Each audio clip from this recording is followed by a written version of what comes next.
Hello friends, welcome to Shampa's daily blog and lifestyle. এখানে সকালে চা খাবার পর্ব চলছে। আমার মেয়ে ভিডিওটা করছে। এখানে আমার ছেলে, আমার শাশুড়ি, আমার মাসি শাশুড়ি সবাই চা খাচ্ছেন। মাসি শাশুড়ি বর্ধমান থেকে এসছেন আমাদের বাড়ি ঘুরতে। তাই এখানে রোজই সকালবেলা আমরা সবাই চা খেতে খেতে একটু গল্প করি। গল্প করতে ভালো লাগে, চা খেতে খেতে একটু মজা লাগে। আর এদিকে আমার স্নান সারা হয়ে গেল। স্নান সেরে নিয়ে আমার মেয়ে বলছে, মা বাইরেটা কি সুন্দর লাগছে দেখো। ও বাইরের ভিডিওটা করছিল।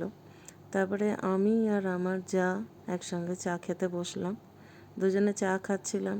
এদিকে ছেলে, মেয়ে, শাশুড়ি, মাসি শাশুড়ি সবাই বসেছিলেন সঙ্গে।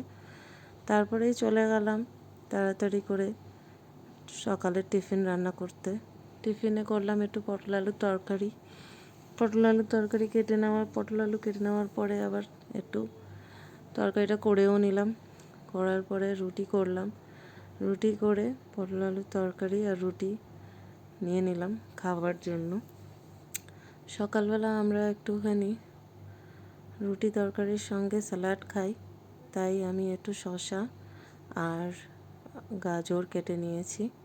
শসা গাজর টিফিনে হওয়ার পরে আবার দুপুরে রান্নার পর্ব।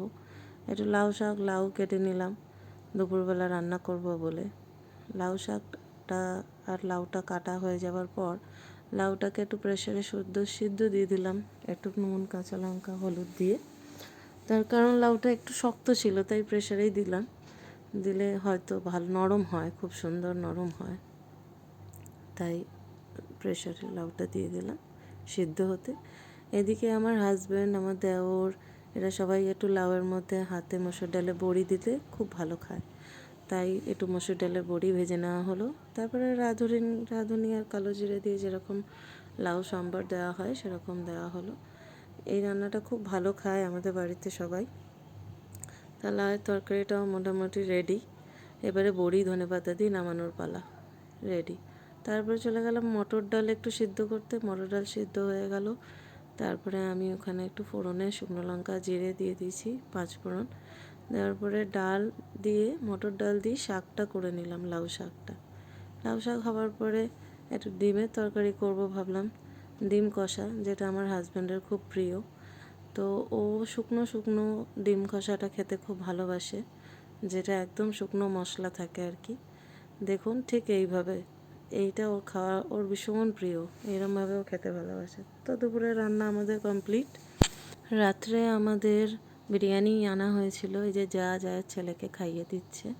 এদিকে আমার শাশুড়ি, মাসি শাশুড়ি, আমার ছেলে, আমার মেয়ে সবাই মিলে বিরিয়ানি খাওয়া হচ্ছে। ছেলে তো আমার বিশাল বড় বিরিয়ানি লাভার, সে বিরিয়ানি পেলে আর কিছু চাই না। তাই আমি বলছি, কে কে বিরিয়ানি ভালোবাসে হাত তোলো। তা সবাই হাত তুলছে।